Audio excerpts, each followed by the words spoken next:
ಇದನ್ನ ನೀವು ಅರ್ಥ ಮಾಡ್ಕೋಬೇಕಾಗ್ತದೆ. ಬಿಜೆಪಿಯವರು ಸುಳ್ಳು ಹೇಳೋದ್ರಲ್ಲಿ ನಿಶ್ಚೀಮರು. ಬಿಜೆಪಿಯವರು ಸುಳ್ಳು ಅಪಪ್ರಚಾರ ಮಾಡ್ತಕ್ಕಂಥದ್ದು. ಸಿದ್ದರಾಮಯ್ಯನವರ ಸರ್ಕಾರದಲ್ಲಿ ದುಡ್ಡಿಲ್ಲ, ಅಭಿವೃದ್ಧಿ ಕೆಲಸಗಳು ಏನು ನಡೀತಾ ಇಲ್ಲ. ಇವತ್ತು GTTC ಆಗ್ತಾ ಇದೆ ನಿಮ್ಮಲ್ಲಿ. GTTC 73 ಕೋಟಿ ಅದು ಜರ್ಮನಿಯವರ ಸಹಯೋಗದೊಂದಿಗೆ ಆಗ್ತಾ ಇರ್ತಕ್ಕಂಥದ್ದು. ಇಲ್ಲಿ ಹೊಸ ಸಬ್ಜೆಕ್ಟ್ಗಳು ಕೌಶಲ್ಯ ಅಭಿವೃದ್ಧಿ ಮಾಡ್ತಾರೆ. ನಿಮಗೆ ರೊಬ್ಯಾಟಿಕ್ ಇನ್ಯಾವುದು ಟೂಲ್ ಅಂಡ್ ಡೈ ಮೇಕಿಂಗ್, ಮೆಟಾಕ್ರಾನಿಕ್ಸ್, ಇಂಥ ಸಬ್ಜೆಕ್ಟ್ಗಳೆಲ್ಲ ಮಾಡ್ತಾ ಇದ್ದಾವೆ. ಒಂದು ಸಂತೋಷದ ವಿಚಾರ ಏನಪ್ಪಾ ಅಂತಂದ್ರೆ, ಎಲ್ಲಿ GTTC ನಲ್ಲಿ ಟ್ರೈನಿಂಗ್ ಆಗಿರ್ತದೆ, ತರಬೇತಿಯನ್ನು ಪಡೆದಿರ್ತಾರೆ, ಅವರಿಗೆ 100ಕ್ಕೆ 100 ಕೆಲಸ ಸಿಗ್ತದೆ ಅಂತಕ್ಕಂಥದ್ದನ್ನ ಅರ್ಥ ಮಾಡ್ಕೋಬೇಕಾಗ್ತದೆ. ಸೇಡಂನಲ್ಲೂ ಕೂಡ ಒಂದು GTTC ಆಗ್ತದೆ. ಯಾಕೆ ಮಾಡಲಿಲ್ಲ ಇವರು? ಬಿಜೆಪಿಯವರು ಯಾಕೆ ಮಾಡಲಿಲ್ಲ? 4 ವರ್ಷ ಅಧಿಕಾರದಲ್ಲಿ ಇದ್ರಲ್ಲ, ಯಾಕೆ ಮಾಡಲಿಲ್ಲ? ಚರಣ್ ಪ್ರಕಾಶ್ ಪಾಟೀಲೇ ಬರಬೇಕಾಗಿತ್ತ? ಸೇಡಂನಲ್ಲಿ GTTC ಮಾಡಲಿಕ್ಕೆ ಚರಣ್ ಪ್ರಕಾಶ್ ಬರಬೇಕಾಗಿತ್ತ? ಅವರು ಮಾಡಲಿಲ್ಲ. ಅವರು 4 ವರ್ಷ ಅಧಿಕಾರದಲ್ಲಿ ಇದ್ದಾಗ ಇಡೀ ರಾಜ್ಯದಲ್ಲಿ 4 ಮಾತ್ರ GTTCಗಳನ್ನು ಪ್ರಾರಂಭ ಮಾಡಿದ್ರು. 4. ನಾವು 2.5 ವರ್ಷದಲ್ಲಿ 10 GTTCಗಳನ್ನು ಪ್ರಾರಂಭ ಮಾಡಿದ್ದೇವೆ. ಎಷ್ಟು? 10. ಇನ್ನೂ ಮಾಡ್ತೇವೆ. ಇನ್ನೂ 2.5 ವರ್ಷ ಇರ್ತೀವಿ, ಇನ್ನೂ ಮಾಡ್ತೇವೆ ಅಂತಕ್ಕಂಥ ಮಾತುಗಳನ್ನು ಹೇಳಲಿಕ್ಕೆ ಬಯಸ್ತಾ ಇದ್ದೇನೆ. ಇದು ಒಂದೇ ಕ್ಷೇತ್ರ ಅಲ್ಲ, ಕೌಶಲ್ಯ ಕ್ಷೇತ್ರ ಅಭಿವೃದ್ಧಿ ಒಂದೇ ಅಲ್ಲ, ಎಲ್ಲ ಕ್ಷೇತ್ರಗಳಲ್ಲಿಯೂ ಕೂಡ ಇವತ್ತು ನೀರಾವರಿ ಮಾಡಿದೀವಿ. ಏತ ನೀರಾವರಿ ಯೋಜನೆಗಳು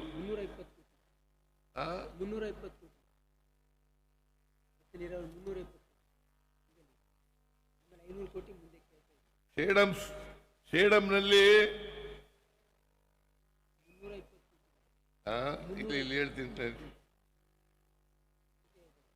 ಹೇಳ್ತೀನಿ, ಏತ ನೀರಾವರಿ ಯೋಜನೆಗಳನ್ನು ಮಾಡಿದ್ದೀವಿ. 4 ಏತ ನೀರಾವರಿ ಯೋಜನೆಗಳು, 4 ಏತ ನೀರಾವರಿ ಯೋಜನೆಗಳು. ಕಾಚೂರ ಏತ ನೀರಾವರಿಗೆ 85,50,00,000 ರೂಪಾಯಿಗಳು. ಕಾಚೂರ ಏತ ನೀರಾವರಿಗೆ 85,50,00,000 ರೂಪಾಯಿಗಳು. ಬೀರ್ನಹಳ್ಳಿ ಏತ ನೀರಾವರಿಗೆ 90 ಕೋಟಿ ರೂಪಾಯಿಗಳು. ಎಡಳ್ಳಿಗೆ ನಮ್ಮ ಕಾನ್ಸ್ಟಿಟ್ಯೂನ್ಸಿಲಿ ಒಂದು ಎಡಳ್ಳಿ ಅಂತ ಇದೆ. ನಮ್ಮ ಕಾನ್ಸ್ಟಿಟ್ಯೂನ್ಸಿಲಿ ಒಂದು ಎಡಳ್ಳಿ ಅಂತ ಇದೆ. ಆಮೇಲೆ ಅದಕ್ಕೆ 67 ಕೋಟಿ 30 ಲಕ್ಷ, 67 ಕೋಟಿ 30 ಲಕ್ಷ. ಮತ್ತು ತರನಹಳ್ಳಿ ಏತ ನೀರಾವರಿಗೆ 82 ಕೋಟಿ 90 ಸಾವಿರ, 82 ಕೋಟಿ 90 ಸಾವಿರ, ಸುಮಾರು 83 ಕೋಟಿ. ಇದರಿಂದ ನೀರುಣಿಸ್ತಕ್ಕಂಥ ಕೆಲಸವನ್ನ ಮಾಡ್ತಾ ಇದ್ದೀವಿ. ಕೆಲಸ ಮಾಡ್ತಾ ಇದ್ದೀವಿ. ಈ ಏತ ನೀರಾವರಿ ಯೋಜನೆಗಳಿಂದ ಸುಮಾರು 8,000 ಎಕರೆ ಹೆಕ್ಟೇರ್ 8,000 ಹೆಕ್ಟೇರ್ ಅಂದ್ರೆ 20,000 ಎಕರೆ. 1 ಹೆಕ್ಟೇರ್ ಅಂದ್ರೆ 2.5 ಎಕರೆ. 1 ಹೆಕ್ಟೇರ್ ಅಂದ್ರೆ 2.5 ಎಕರೆ.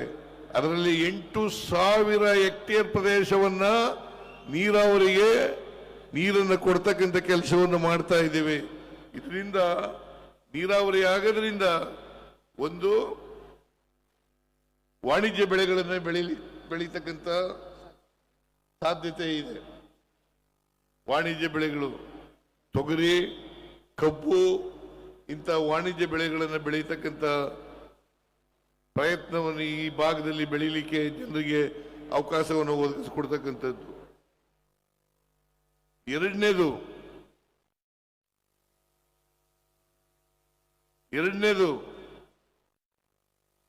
ಜಲ ಅಂತರ್ಜಲ ಮೇಲಕ್ಕೆ ಬರ್ತಕ್ಕಂಥದ್ದು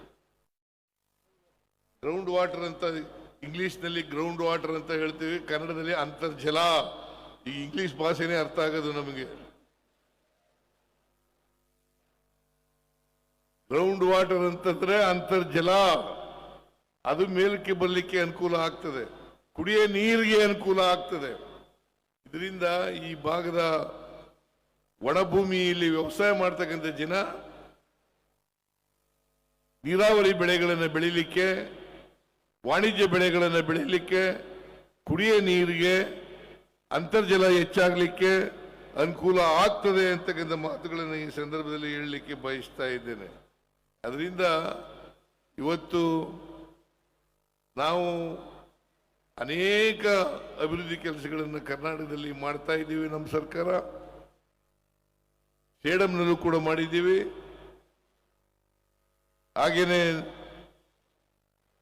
ಜೇವರ್ಗಿನಲ್ಲೂ ಕೂಡ ಮಾಡಿದ್ದೀವಿ, ಬೇರೆ ತಾಲೂಕುಗಳಲ್ಲೂ ಕೂಡ ಮಾಡ್ತೀವಿ ಅಂತಕ್ಕಂಥ ಮಾತುಗಳನ್ನು ಹೇಳಲಿಕ್ಕೆ ಬಯಸ್ತಾ ಇದ್ದೇನೆ. ಹೀಗೆ ರಾಜ್ಯದ 240 ತಾಲೂಕುಗಳಲ್ಲೂ 224 ಕ್ಷೇತ್ರಗಳಲ್ಲೂ ಕೂಡ ನಾವು ಅಭಿವೃದ್ಧಿ ಕೆಲಸಗಳನ್ನು ಮಾಡ್ತಾ ಇದ್ದೀವಿ ಅಂತಕ್ಕಂಥ ಮಾತುಗಳನ್ನು ಈ ಸಂದರ್ಭದಲ್ಲಿ ಹೇಳಲಿಕ್ಕೆ ಬಯಸ್ತಾ ಇದ್ದೇನೆ. ನಾನು ಅದೇ ಮೊನ್ನೆ ಹಾವೇರಿನಲ್ಲಿ ಒಂದು ಮೆಡಿಕಲ್ ಕಾಲೇಜ್ ಉದ್ಘಾಟನೆ ಮಾಡ್ಲಿಕ್ಕೆ ಹೋಗಿದ್ದು. ನಾನು, ಶರಣ್ ಪ್ರಕಾಶ್ ಪಾಟೀಲು, ಡಿ ಕೆ ಶಿವಕುಮಾರ್, ಶಿವಾನಂದ ಪಾಟೀಲ್, ನಾವೆಲ್ಲರೂ ಕೂಡ ಹೋಗಿದ್ದು.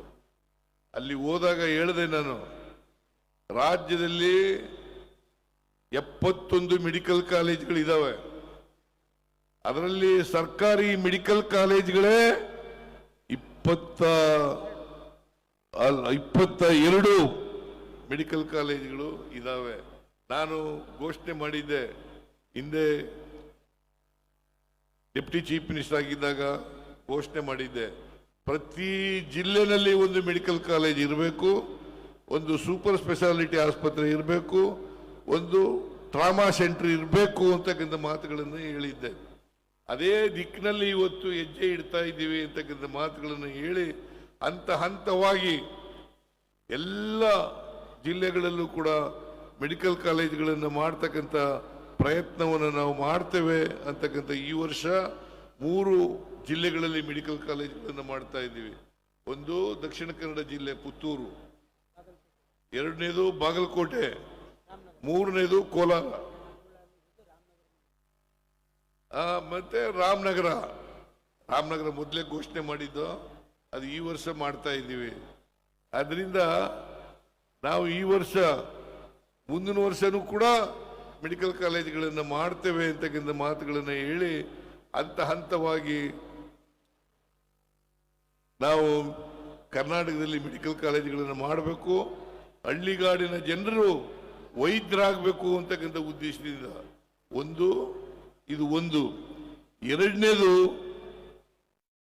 ಆರೋಗ್ಯ ಸೇವೆ ಸಾಮಾನ್ಯ ಜನರಿಗೂ ಸಿಗಬೇಕು, ಬಡವರಿಗೆ, ದಲಿತರಿಗೆ, ಮಹಿಳೆಯರಿಗೆ, ಹಿಂದುಳಿದವರಿಗೆ, ಅಲ್ಪಸಂಖ್ಯಾತರಿಗೆ ಮತ್ತೆ ಕಾರ್ಮಿಕರಿಗೆ ಸಿಗಬೇಕು ಅಂತಕ್ಕಂಥ ಮಾತುಗಳ ದೃಷ್ಟಿಯಿಂದ ನಾವು ಇದನ್ನು ಮಾಡ್ತಾ ಇದ್ದೀವಿ. ಯಾಕಂತಂದ್ರೆ ಇವತ್ತು ಪ್ರೈವೇಟ್ ಹಾಸ್ಪಿಟಲ್ಗಳಲ್ಲಿ, ಖಾಸಗಿ ಆಸ್ಪತ್ರೆಗಳು ಇದೆಯಲ್ಲ, ಬಹಳ ಜಾಸ್ತಿ ದುಬಾರಿ ಖರ್ಚು ಇದ್ದಾವೆ, ಬಡವರು ಹೋಗೋಕ್ಕಾಗಲ್ಲ. ಅದಕ್ಕೋಸ್ಕರ ನಾವು ಈ ಬಡವರಿಗೆ ಸಹಾಯ ಮಾಡಬೇಕು ಅನ್ನೋ ಕಾರಣಕ್ಕೋಸ್ಕರ ಈ ಮಾಡ್ತೇವೆ. ನಮ್ಮ ಸರ್ಕಾರ ಎಲ್ಲ ಜನರನ್ನು ಒಳಗೊಂಡಂತ ಸರ್ಕಾರ, ಹಿಂದುಳಿದವರು, ದಲಿತರು, ಅಲ್ಪಸಂಖ್ಯಾತರು, ಕಾರ್ಮಿಕರು, ಮಹಿಳೆಯರು, ಅಷ್ಟೇ ಅಲ್ಲ ಅಲ್ಪಸಂಖ್ಯಾತರು, ಅವ್ರಿಗೂ ಕೂಡ ಸಮಾನ ಅವಕಾಶಗಳನ್ನು ಕಲ್ಪಿಸಿಕೊಡ್ಬೇಕು, ಶಾಂತವಾಗಿರಬೇಕು, ಕಾನೂನಿನ ಸುವ್ಯವಸ್ಥೆ ಚೆನ್ನಾಗಿರಬೇಕು. ಯಾಕಂತಂದ್ರೆ ಕಾನೂನಿನ ಸುವ್ಯವಸ್ಥೆ ಚೆನ್ನಾಗಿದ್ರೆ ಅಭಿವೃದ್ಧಿ ಆಗಲಿಕ್ಕೆ ಸಾಧ್ಯ ಆಗ್ತದೆ. ಆ ಕೆಲಸವನ್ನು ನಮ್ಮ ಸರ್ಕಾರ ಮಾಡ್ತಾ ಇದೆ ಅಂತಕ್ಕಂಥ ಮಾತುಗಳನ್ನು ಹೇಳಲಿಕ್ಕೆ ಬಯಸ್ತೇನೆ. ಮಲ್ಲಿಕಾರ್ಜುನ್ ಖರ್ಗೆ ಅವರು ಈ ಭಾಗದವರು, ಅವರು ಇಲ್ಲದೆ ಹೋಗಿದ್ರೆ, ಧರ್ಮ್ ಸಿಂಗ್ ಅವರು ಇಲ್ಲದೆ ಹೋಗಿದ್ರೆ ನಿಮಗೆ 371J ಬರ್ತಾ ಇರಲಿಲ್ಲ. 371J ಬರ್ತಾ ಇರಲಿಲ್ಲ. ಅವರು ಮನಮೋಹನ್ ಸಿಂಗ್ ರವರ ಮೇಲೆ ಒತ್ತಡ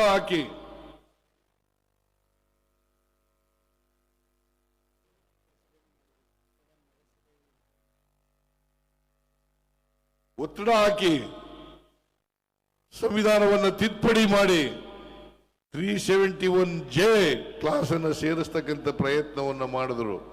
ಅದರಿಂದ 10,000 ಜನ ಡಾಕ್ಟರ್ಗಳಾಗಲಿಕ್ಕೆ ಸಾಧ್ಯ ಆಯಿತು. 31,000 ಜನ ಇಂಜಿನಿಯರ್ಗಳಾಗಲಿಕ್ಕೆ ಸಾಧ್ಯ ಆಯಿತು.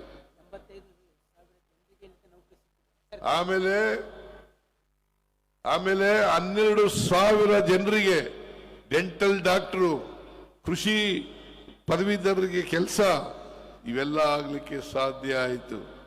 ಯಾಕಂತ ಕಲ್ಯಾಣ ಕರ್ನಾಟಕದ ಭಾಗದಲ್ಲಿ 70% ಮೀಸಲಾತಿ,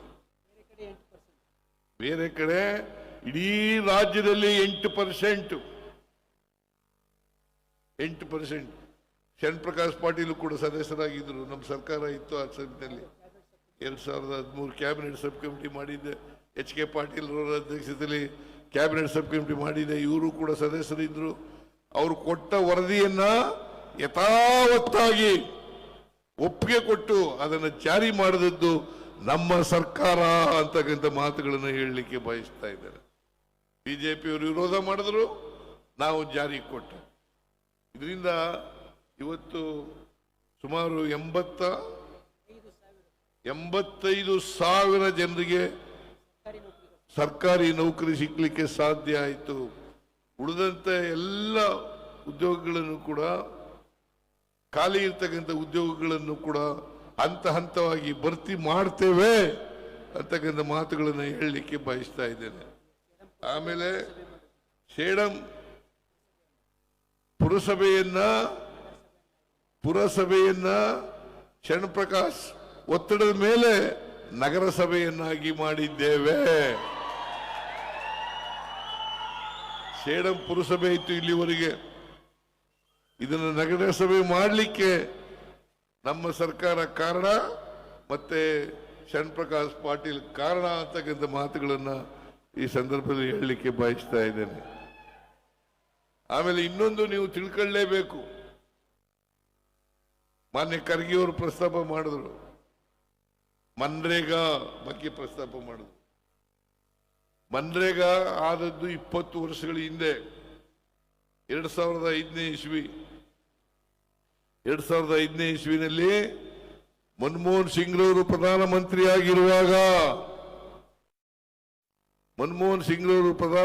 ಆಗಿರುವಾಗ ಗ್ರಾಮೀಣ ಪ್ರದೇಶದ ಜನರಿಗೆ ಕೆಲಸ ಕೊಡಬೇಕು, ವರ್ಷದಲ್ಲಿ ಕನಿಷ್ಠ 100 ದಿನಗಳು ಕೆಲಸ ಕೊಡಬೇಕು ಮತ್ತು ಅವ್ರು ಕೇಳದ ಕಡೆ ಕೊಡಬೇಕು ಅಂತೇಳಿ ಮಾಡಿದದ್ದು ಮನಮೋಹನ್ ಸಿಂಗ್ ರವರು. ಇದೊಂದೇ ಮಾಡಲಿಲ್ಲ, ಇದು right to employment, right to work ಅಂತ ನಾವು ಇದನ್ನೇ ಕರಿತೀವಿ. Right to work, right to education, right to information, right to food, ಮತ್ತೆ ಫಾರೆಸ್ಟ್ ಅಲ್ಲಿ ಇರ್ತಕ್ಕಂಥ ಡ್ವೆಲ್ಲರ್ಸ್ಗೆ, ಅರಣ್ಯವಾಸಿಗಳಿಗೆ, ಅವರಿಗೆ ಜಮೀನಿನ ಹಕ್ಕನ್ನು ಪಡ್ಕೊಳ್ತಕ್ಕಂಥ ಹಕ್ಕನ್ನು ಕೊಟ್ಟದ್ದು ಮನಮೋಹನ್ ಸಿಂಗ್ ರವರ ಸರ್ಕಾರ. ಇದನ್ನು ನೀವು ಯಾವತ್ತೂ ಕೂಡ ಮರೀಲಿಕ್ಕೆ ಮಾಡಬಾರ್ದು. ಇವತ್ತೇನ್ ಮಾಡ್ತಾ ಇದ್ದಾರೆ, ಯಾಕಂದ್ರೆ ಮಹಾತ್ಮ ಗಾಂಧೀಜಿಯವರ ಹೆಸರಿತ್ತಲ್ಲ ನರೇಗಾಕ್ಕೆ, ಅದನ್ನ ಬದಲಾಯಿಸ್ಬಿಡ್ಬೇಕು ಅಂತೇಳಿ VBG ರಾಮ್ಜಿ ಅಂತೇಳಿ ಹೊಸ ಕಾಯ್ದೆಯನ್ನು ಮಾಡಿದ್ದಾರೆ. ಮನ್ರೇಗಾ ಕಾಯ್ದೆಯನ್ನ ರಿಪೀಲ್ ಮಾಡಿ ಹೊಸ ಕಾಯ್ದೆಯನ್ನು ತಂದಿದ್ದಾರೆ. ಮಹಾತ್ಮ ಗಾಂಧೀಜಿಯವರನ್ನ, ಈ ದೇಶಕ್ಕೆ ಸ್ವಾತಂತ್ರ್ಯ ತಂದುಕೊಟ್ಟಂತ ಮಹಾತ್ಮನನ್ನ ಹೆಸರು ಬದಲಾವಣೆ ಮಾಡಿ ಇವರ RSS ನಾಥುರಾಮ್ ಗೋಡ್ಸೆ ಕೊಂದಾಕಿದ್ರು ಇವ್ರನ್ನ, ಮಹಾತ್ಮ ಗಾಂಧೀಜಿಯವರನ್ನ. ಈ ಎರಡನೇ ಸಾರಿ ಕೊಲೆ ಮಾಡ್ತಾ ಇದ್ದಾರೆ. ಮಹಾತ್ಮ ಗಾಂಧೀಜಿಯವರನ್ನ ಹೆಸರನ್ನ ಬದಲಾವಣೆ ಮಾಡಿ VBG ರಾಮ್ಜಿ ಕಾಯ್ದೆಯನ್ನು ಮಾಡಿದ್ದಾರೆ. ಅದರ ಪ್ರಕಾರ ಅವರು ಕೇಂದ್ರ ಸರ್ಕಾರದವರು ನೋಟಿಫೈ ಮಾಡ್ತಾರೆ. ಆ ನೋಟಿಫೈ ಮಾಡಿದ ಜಾಗದಲ್ಲಿ ಮಾತ್ರ ಕೆಲಸ ಸಿಗುತ್ತೆ, ಇಲ್ಲಿವರೆ ಕೆಲಸ ಸಿಕ್ಕಲ್ಲ. ಅಷ್ಟೇ ಅಲ್ಲ, ಎಲ್ಲ ರಾಜ್ಯಗಳಿಗೂ ಕೂಡ ಹೊರೆಯನ್ನ ಮಾಡ್ತಕ್ಕಂಥ ಕೆಲಸವನ್ನು ಮಾಡಿದ್ದಾರೆ. ಏನಪ್ಪಾ ಅದು ಅಂತಂದ್ರೆ, ರಾಜ್ಯ ಸರ್ಕಾರ 40% ಕೊಡಬೇಕು, ರಾಜ್ಯ ಸರ್ಕಾರ ಕೇಂದ್ರ ಸರ್ಕಾರ 60% ಕೊಡಬೇಕು. ಇದು ಆರ್ಥಿಕವಾಗಿ ಹೊರೆ ಅಂತಕ್ಕಂಥದ್ದು. ಎಲ್ಲಿಗಿಂತ ಬಹಳ ಮುಖ್ಯವಾಗಿ ರೈಟ್ ಟು ಎಂಪ್ಲಾಯ್ಮೆಂಟ್ ಇತ್ತಲ್ಲ, ರೈಟ್ ಟು ವರ್ಕ್ ಇತ್ತಲ್ಲ, ಅದನ್ನ ನಾಶ ಮಾಡ್ತಕ್ಕಂಥ ಕೆಲಸವನ್ನ ಮಾಡಿದ್ದಾರೆ. ಇದು ದಲಿತರಿಗೆ, ಮಹಿಳೆಯರಿಗೆ, ಸಣ್ಣ ರೈತರಿಗೆ, ಕಾರ್ಮಿಕರಿಗೆ, ಇವರೆಲ್ಲ ಈ ವರ್ಗದ ಜನರಿಗೆ ಅನ್ಯಾಯ ಮಾಡ್ತಕ್ಕಂಥ ಕೆಲಸವನ್ನ ಕೇಂದ್ರ ಸರ್ಕಾರ ಮಾಡ್ತದೆ ಅಂತಕ್ಕಂಥ ಮಾತುಗಳನ್ನು ಹೇಳಲಿಕ್ಕೆ ಬಯಸ್ತೇನೆ. ಇದನ್ನ ನಮ್ಮ ಪಕ್ಷ ಬಹಳ ಗಂಭೀರವಾಗಿ ಪರಿಣಮಿಸಿದೆ, ಗಂಭೀರವಾಗಿ ಇದನ್ನು ತೆಗೆದುಕೊಂಡಿದೆ.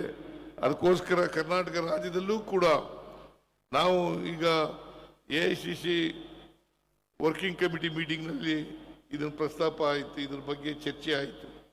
ಚರ್ಚೆ ಮಾಡಿ ಒಂದು ತೀರ್ಮಾನಕ್ಕೆ ಬಂದಿದ್ದೀವಿ. ನಾವು ಕರ್ನಾಟಕದಲ್ಲಿ ಇದನ್ನ ಕೋರ್ಟ್ಗೆ ಹೋಗಬೇಕು ಅಂತಲೇ ಕೂಡ ತೀರ್ಮಾನ ಮಾಡಿದ್ದೀವಿ. ಕರ್ನಾಟಕದಲ್ಲಿ ಕೋರ್ಟ್ಗೆ ಹೋಗಬೇಕು, ಕಾನೂನಿನ ಸಮರವನ್ನು ಮಾಡಬೇಕು ಅಂತಕ್ಕಂಥ ಕೆಲಸವನ್ನು ಮಾಡಿದ್ದೇವೆ. ಅದರ ಜೊತೆಗೆ ವಿಧಾನಸಭೆ ಕರೆದು, ವಿಶೇಷ ವಿಧಾನಸಭೆಯನ್ನು ಕರೆದು 2 ದಿನ ಚರ್ಚೆ ಮಾಡಿ ಇದರ ಬಗ್ಗೆ ಜನರಿಗೆ ತಿಳಿಸ್ತಕ್ಕಂಥ ಕೆಲಸವನ್ನು ಮಾಡಬೇಕು ಅಂತಕ್ಕಂಥದ್ದು. DK ಶಿವಕುಮಾರ್ ಮೊನ್ನೆ ಮೀಟಿಂಗ್ ಕರೆದಿದ್ರು, ಎಲ್ಲ MLA ಗಳು ಮೀಟಿಂಗ್ ಕರೆದಿದ್ರು, MLA ಗಳು, MLC ಗಳು, ಲೋಕಸಭಾ ಅವ್ರ ಮೀಟಿಂಗ್ ಕರೆದಿದ್ರು. ಕಾರಣ ಯಾಕಪ್ಪ ಅಂತಂದ್ರೆ, ಇದು ಜನರಿಗೆ ಗೊತ್ತಾಗಬೇಕು, ನಿಮ್ಗೆಲ್ಲ ಗೊತ್ತಾಗಬೇಕು. ಮನ್ರೇಗಾ ಕಾಯ್ದೆ ಏನಿತ್ತು, ಈಗ VBG Ramji Viksit Bharat guarantee for rozgar, guarantee for rozgar mission, guarantee for rozgar mission. ಅದು ರಾಮ್ಜಿ ಅಲ್ಲ, ಅದರ ಅರ್ಥ ವಿಕಸಿತ, VB ಅಂದ್ರೆ Viksit Bharat, guarantee for rozgar, G ಅಂತಂದ್ರೆ ಗ್ಯಾರಂಟಿ ಫಾರ್ ರೋಜ್ಗಾರ್, ಆಮೇಲೆ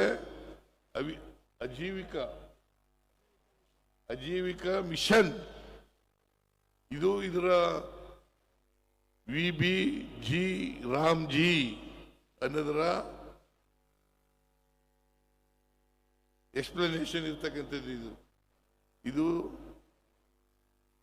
ಶ್ರೀರಾಮ ಅಲ್ಲ, ದಶರಥ ರಾಮ ಅಲ್ಲ, ಕೌಶಲ್ಯ ರಾಮ ಅಲ್ಲ, ನಾಥುರಾಮ್ ಗೋಡ್ಸೆ ಇನ್ನೊಂದು ಹೆಸರು ಇದು ಮಾಡ್ತಕ್ಕಂಥ ಕೆಲಸ. ಅದರಿಂದ ಇದರ ವಿರುದ್ಧ ನಾವು ಹೋರಾಟ ಮಾಡ್ತೇವೆ ಅಂತಕ್ಕಂಥ ಮಾತುಗಳನ್ನು ಹೇಳಲಿಕ್ಕೆ ಬಯಸ್ತೇನೆ. ನೀವು ಕೂಡ ಹೋರಾಟಕ್ಕೆ ತಯಾರಾಗಬೇಕು. ನೀವು ಹೋರಾಟಕ್ಕೆ ತಯಾರಾಗ್ತೀರಿ ಅಲ್ವಾ?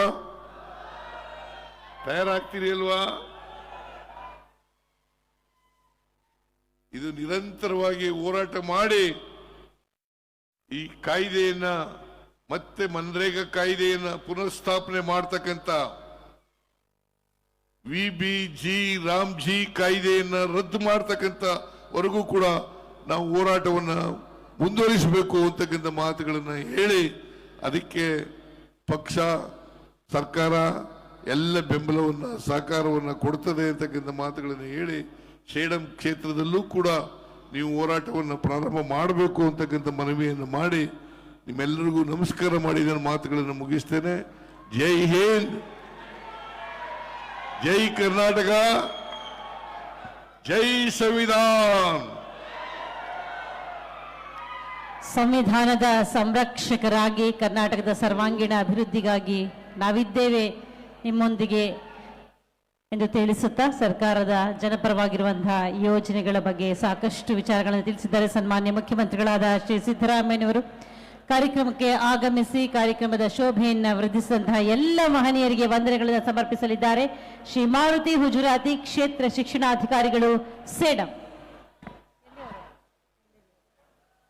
ಕರ್ನಾಟಕ ಸರ್ಕಾರ, ಜಿಲ್ಲಾಡಳಿತ, ಜಿಲ್ಲಾ ಪಂಚಾಯತ್ ಹಾಗೂ KKRDB ಕಲಬುರಗಿಯ ಸಂಯುಕ್ತ ಆಶ್ರಯದಲ್ಲಿ ಇವತ್ತು ಸೇಡಂ ವಿಧಾನಸಭಾ ಮತಕ್ಷೇತ್ರದಲ್ಲಿ ಅಭಿವೃದ್ಧಿಯ ಹೊಳೆಯನ್ನೇ ಹರಿಸಿ ಹಲವಾರು ಅಭಿವೃದ್ಧಿ ಕಾರ್ಯಕ್ರಮಗಳ ಉದ್ಘಾಟನಾ ಸಮಾರಂಭದಲ್ಲಿ ಘನ ಉಪಸ್ಥಿತಿಯನ್ನು ವಹಿಸಿ ಸಂದೇಶವನ್ನು ನೀಡಿರುವಂತಹ ರಾಜ್ಯಸಭೆಯ ವಿರೋಧ ಪಕ್ಷದ ನಾಯಕರು ಹಾಗೂ ರಾಜ್ಯಸಭೆ ಸಂಸದರು, ಈ ಭಾಗದ, ಈ ನಾಡಿನ ಅಷ್ಟೇ ಅಲ್ಲ ಈ ದೇಶ ಕಂಡ ಅಪ್ರತಿಮ ನಾಯಕರಾಗಿರುವಂತಹ ಸನ್ಮಾನ್ಯ ಡಾಕ್ಟರ್ ಮಲ್ಲಿಕಾರ್ಜುನ್ ಖರ್ಗೆಜಿ ಅವರಿಗೆ ಎಲ್ಲರ ಪರವಾಗಿ ನಾನು ಅನಂತ ಕೋಟಿ ನಮನಗಳನ್ನ ಸಲ್ಲಿಸ್ತೇನೆ.